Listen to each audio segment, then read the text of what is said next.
Welcome to Botanical Bliss, where we transform gardening challenges into opportunities for growth. Today we're tackling one of the most common yet frustrating issues gardeners face: lifeless, unproductive soil. If you've ever dealt with soil that seems to repel water, grows nothing but weeds, or has the consistency of concrete, you're not alone. The good news: the solution might be simpler than you think. Humus, nature's miracle soil enhancer. I've spent years rehabilitating depleted soils across various climate zones, and I've discovered that understanding and properly utilizing humus can transform even the most barren dirt into a thriving ecosystem for plants. Let's dive into 5 powerful, tested strategies that will revitalize your soil using the remarkable properties of humus.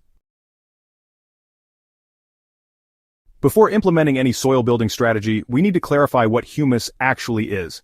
Because it's frequently misunderstood, humus isn't simply decomposed organic matter or compost. It's that dark, crumbly, sweet-smelling substance that gives forest soil its magnificent structure and fertility. What makes humus so special is its molecular structure. These particles have an enormous surface area relative to their size and carry a negative electrical charge. This allows humus to hold on to positively charged nutrients like calcium, magnesium, and potassium, preventing them from washing away while keeping them available to plant roots. The distinction between partially decomposed organic matter and true humus is crucial for soil rehabilitation. While fresh organic matter provides immediate food for soil organisms, humus delivers long-term structural improvements and nutrient storage capacity. Think of fresh organic matter as a quick meal for your soil, while humus functions as a permanent improvement to your soil's entire digestive system. In my early gardening days, I made the mistake of adding endless amounts of compost to my clay soil without focusing on humus development. I saw temporary improvements followed by regression to dense, unworkable soil. Once I shifted my approach to humus development, the transformations became progressive and lasting. Now, let's explore how you can apply this knowledge to revitalize your own soil. Not all compost creates humus equally. Standard backyard compost often breaks down too quickly, providing nutrients but minimal long-term humus. The ideal humus-building compost incorporates materials with varying decomposition rates and focuses on fungal decomposition rather than primarily bacterial processes. Start with a carbon-rich base of 60 to 70% woody materials, small branches, twigs, wood chips, cardboard, and fallen leaves, particularly oak and beech leaves, which contain lignin that transforms into stable humus compounds. Add 20 to 30% nitrogen-rich green materials, grass clippings, vegetable scraps, coffee grounds, and manure. Incorporate 5 to 10% clay soil or subsoil into your compost heap. The mineral particles in clay bond with organic compounds during decomposition, creating stable clay humus complexes that resist further breakdown. Allow for extended maturation time, at least 1 year, preferably 2. Maintain moderate moisture like a wrung-out sponge rather than the higher moisture levels of conventional composting. I transformed a barren clay slope using this custom composting approach. After 2 years of applications, the formerly lifeless soil now retains moisture during 3-week droughts, supports diverse plant life, and shows abundant earthworm activity, visible evidence of successful humus formation. While building your own humus takes time, you can jumpstart soil rehabilitation using concentrated humic substances extracted from naturally occurring deposits of highly decomposed organic matter like leonardite or lignite. Humic substances come in 3 main forms, each offering unique benefits for soil regeneration. Humic acid improves soil structure dramatically, particularly in clay soils.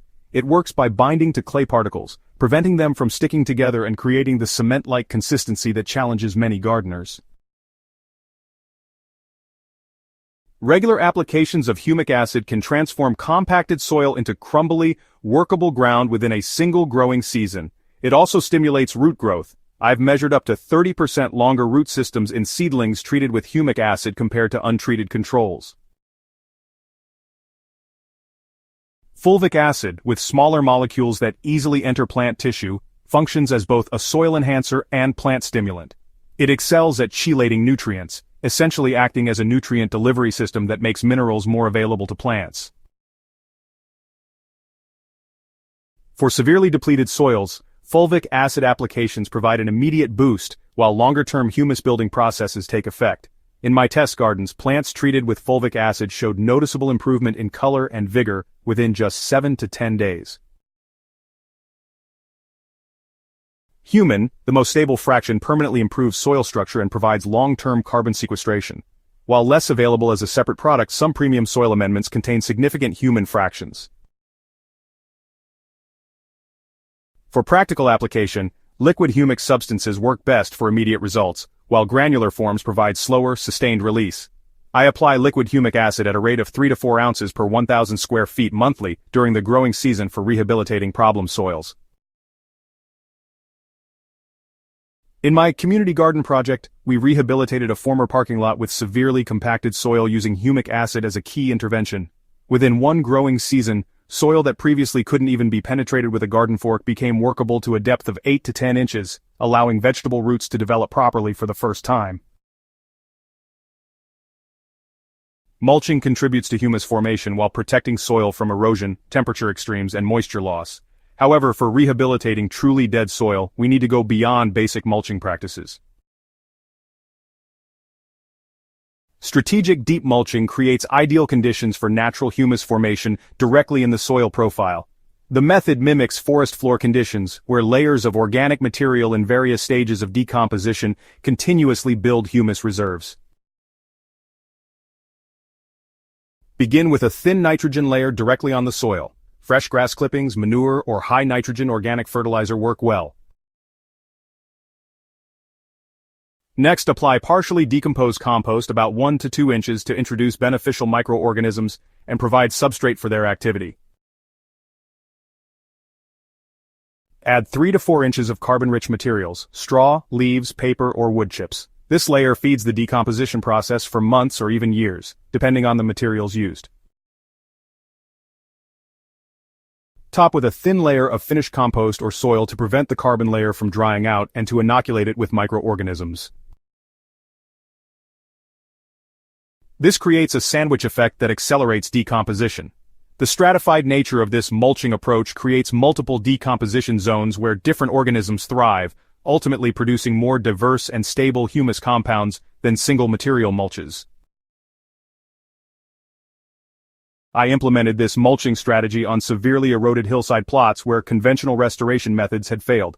After 18 months, soil organic matter increased from less than 1% to over 4%, water infiltration rates improved fivefold, and volunteer seedlings began appearing, nature's own testimony to the soil's renewed vitality. Plants themselves can be powerful tools for generating humus, particularly through their root systems. Strategic plant selection and management accelerates humus formation while improving soil structure. Deep-rooted pioneer species like comfrey, chicory, and dandelion penetrate compacted layers, create channels for water and air movement, and deposit organic matter deep in the soil profile where their roots decompose. I use these plants as biological subsoilers, planting them throughout rehabilitation areas for 1 to 2 seasons before transitioning to food crops. Cover crop polycultures build humus more effectively than monocultures by creating diverse root exudates that feed different soil organisms. My preferred mix combines cereal rye for extensive fibrous roots, field peas for nitrogen fixation, daikon radish for deep soil penetration, and buckwheat for phosphorus mobilization. Together they address multiple soil deficiencies simultaneously while building organic matter both above and below ground. Chop and drop management maximizes humus contribution from these plants. Rather than removing plant material after flowering, cut plants at 6 to 8 inches height and leave the organic matter on the soil surface while allowing roots to decompose in place. For my worst clay soil areas, I've implemented a 3-year rotation of deep-rooted pioneer species, followed by diverse cover crop mixes, before transitioning to food production. Areas treated this way developed nearly twice the organic matter content compared to plots rehabilitated with compost applications alone. Humus doesn't form in a biological vacuum. A diverse, active soil food web accelerates humus formation while improving nutrient cycling. Fungal dominance favors humus formation. While bacteria decompose simple organic compounds quickly, fungi excel at breaking down complex materials like lignin and creating stable humus compounds. Earthworms are master humus creators, processing organic matter through their digestive systems and binding it with minerals in their castings. Protect your developing soil ecosystem by practicing no-till or minimal-till methods. Each time soil is turned or deeply disturbed, existing humus becomes exposed to oxygen, accelerating its breakdown. Consider humus protecting mulches during extreme weather. Both high heat and excessive moisture can damage developing humus. The ultimate proof of successful soil food web establishment comes when your garden starts to maintain itself.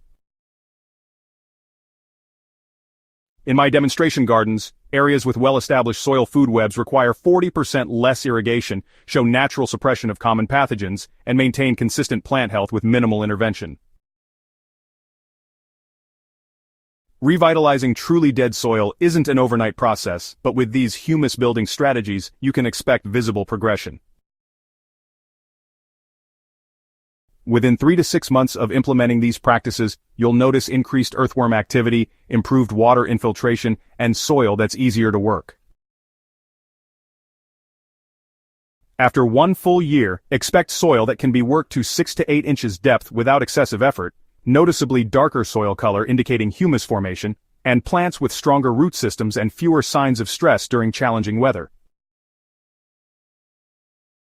By year 2 to 3, you'll have genuinely living soil with visible fungal networks, stable soil aggregates that resist erosion, and dramatically improved water retention capacity. Plants will show increased resilience to both drought and excessive rain, and you'll find volunteer seedlings appearing, nature's way of saying your soil is ready to nurture new life. Remember that building humus is an investment in your garden's long-term health and productivity. While synthetic fertilizers provide a quick but temporary boost, humus creates lasting fertility that becomes more stable and self-sustaining over time. Thank you for joining me on this journey into the transformative world of humus. If you found these insights valuable for your own garden resurrection projects, please subscribe to Botanical Bliss for more evidence-based gardening wisdom. Share this video with fellow gardeners struggling with poor soil. Together, we can bring life back to depleted landscapes one handful of humus at a time. Until next time, keep nurturing the earth that nourishes us all. Until next time, keep nurturing the earth that nourishes us all.